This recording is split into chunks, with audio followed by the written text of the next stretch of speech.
कक्षा में सरल लगते हैं। निश्चित है कि व्यक्ति की दिनचर्या, उसका व्यवहार और उसका व्यक्तित्व उसके लेखन कार्य या रचना कार्य में झलकता है। ऐसे ही महान महाकवि कालिदास जो मालवा प्रांत को महानता और उच्चतम शिखर पर ले गए हैं, उनके साहित्य में हम यहाँ देखते हैं कि हर जगह पात्र और अभिनय जो करने वाले होते हैं वो कोई जो है पुरुष होते हैं, लेकिन यहाँ सारे के सारे जो पात्र हैं वो प्रकृति प्रदत्त वस्तुएं हैं, सामग्रियां हैं। वहीं उन्होंने मेघदूत में देखे हम तो मेघदूत नाम से ही पता लगता है उन्होंने बादल को ही अपना सेवक बनाकर भेजा है। और उस परिप्रेक्ष्य में जब वो मेघ जहां से निकलता है तो वहां की सुंदर छटा को बहुत अच्छी तरीके से लिपिबद्ध किया है, जिससे जनमानस वहां के बारे में अधिक से अधिक जानकारी आत्मसात कर पाए, वो इतिहास को समझ पाए, वो प्रकृति के करीब जा पाए।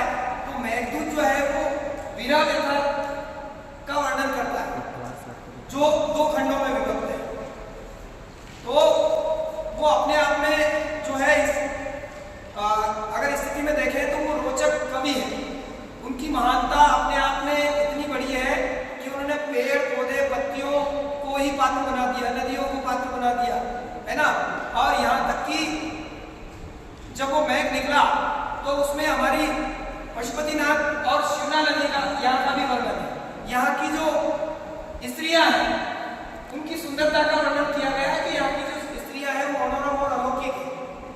फिर यहाँ से आगे बढ़ते हैं तो महाकाल शिप्रा में स्नान करके महाकाल को अभिषेक किया है ऐसे बेतरतीब नदी का, और कितना मनोरम दृश्य है कि हमें पता ही नहीं लगता है। प्राकृतिक वर्णन किया लेकिन सजीव वर्णन किया।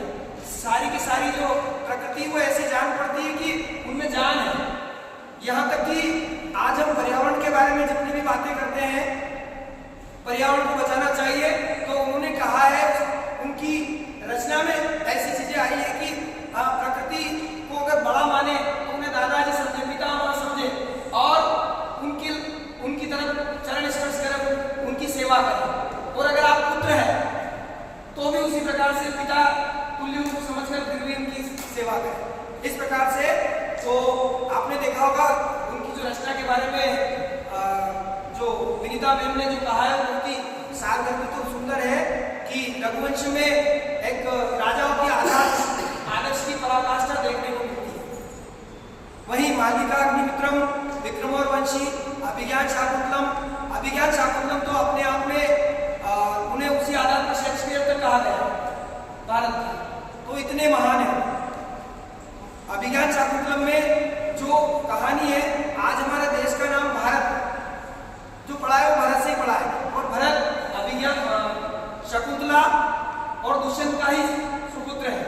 यहाँ अभिज्ञान शाकुंतलम का पता बात ही इसी आधार पर उस नाटक का नाम रखा गया है कि अभिज्ञान यानी जानकारी। वो जो रिंग दी थी, वो जो अंगूठी दी थी, वो सची तीर्थ में गुम हो जाने के कारण राजा दुष्यंत उनको पहचान नहीं पाए, और जब वो अंगूठी किसी मगर ने या मच्छी ने ग्रहण कर ली तो फिर वापिस कोई जो मछली पकड़ने वाला है उसने जब उसको निकाला तो सोचा कि यार इतनी अनमोल वस्तु मेरे किस काम की। तो वहाँ आदर्श मानवता भी प्रकट होती है कि उस वक्त लोग भी, जनता भी ऐसी रही होगी कि इतनी अच्छी धरोहर तो राज काल में होगी तो हमारे देश का नाम रोशन होगा। तो ये अपने आप में उनकी जितनी भी कृतियां हैं वो अपने आप में महान है। ऋतुसंहार में जो 6 ऋतु है उनके बारे में अच्छे से विस्तार से वर्णन किया गया है। तो बेटा जो आप आज जिस आयोजन के लिए उपस्थित हुए हैं, आप उनके श्लोकों को अच्छे से गाएं, लय ताल से गाएं, और उसमें उन चीजों को समझते जाएंगे तो बड़ा आनंद आएगा। साथ में जो कल्पना शक्ति और आप जो चित्रांकन करेंगे वो भी अपने आप में बिरला होता है, क्योंकि चित्र ही अपने आप में कहानी होते हैं। किसी अभी एक गाड़ी बड़ी की बात लिखा था चित्रांश। तो मैंने कहा कि भाई चित्रांश ही मत लिख, एक पोस्टर ही लगा दे, चित्र ही लगा दे, पीछे लिख दे अंश, तो चित्रांश। मैंने ये भी अपने आप में कहानी, एक भाषा है, अपने आप पूरी बात बनाने की।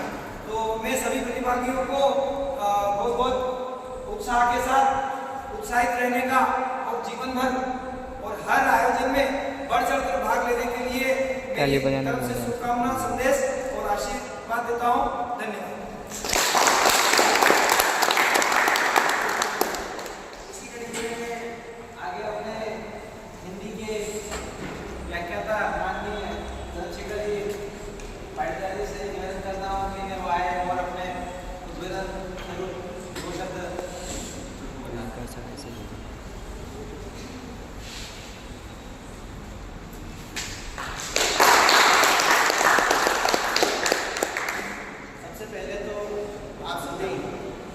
विद्यार्थियों को, प्रतिभागियों को बहुत बहुत शुभकामनाएं कि आप इस आयोजन में आए, प्रतियोगिता में आए और अपना उत्साह दिखाएं।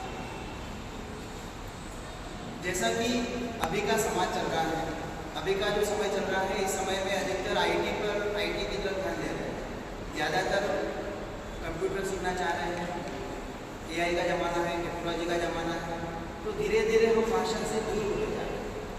तो भारत सरकार और मध्य प्रदेश शासन द्वारा ये जो कई योजनाएँ चलाई जाती हैं, प्रतियोगिताएँ चलाई जाती हैं भाषा संबंधी, निबंध लेखन प्रतियोगिता हुई या फिर संस्कृत का श्लोक पाठ हुआ या फिर ये चित्रकला हुई, तो इस प्रकार की जो योजनाएँ होती हैं, ये इस प्रकार की जो प्रतियोगिताएँ होती हैं, इन प्रतियोगिताओं के चलाने के पीछे सरकार का उद्देश्य ये होता है कि सभी छात्र छात्राएँ विद्यालय स्तर पर साहित्य से जुड़े रहें।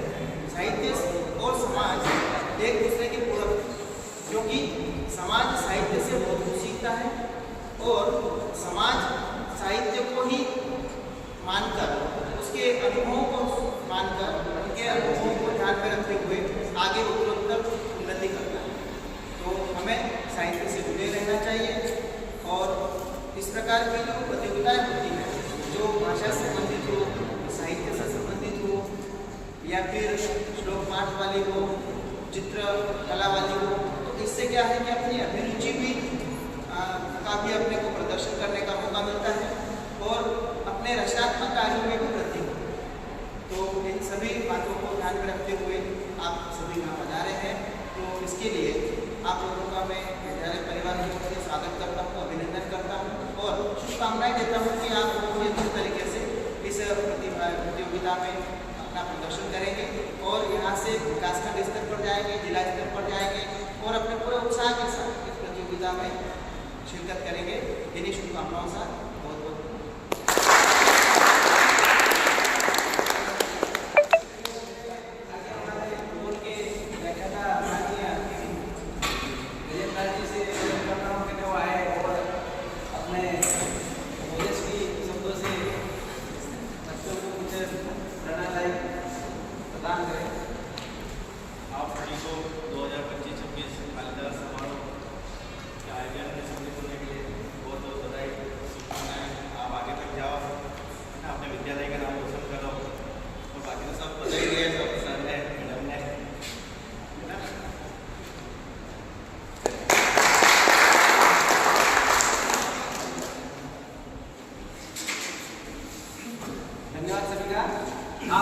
प्रतिभागियों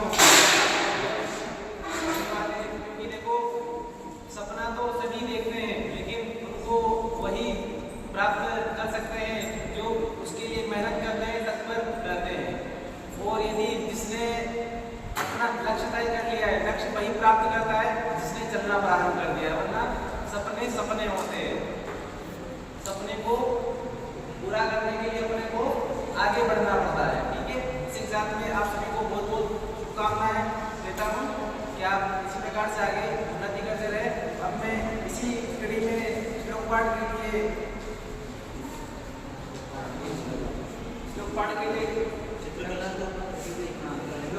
कक्षा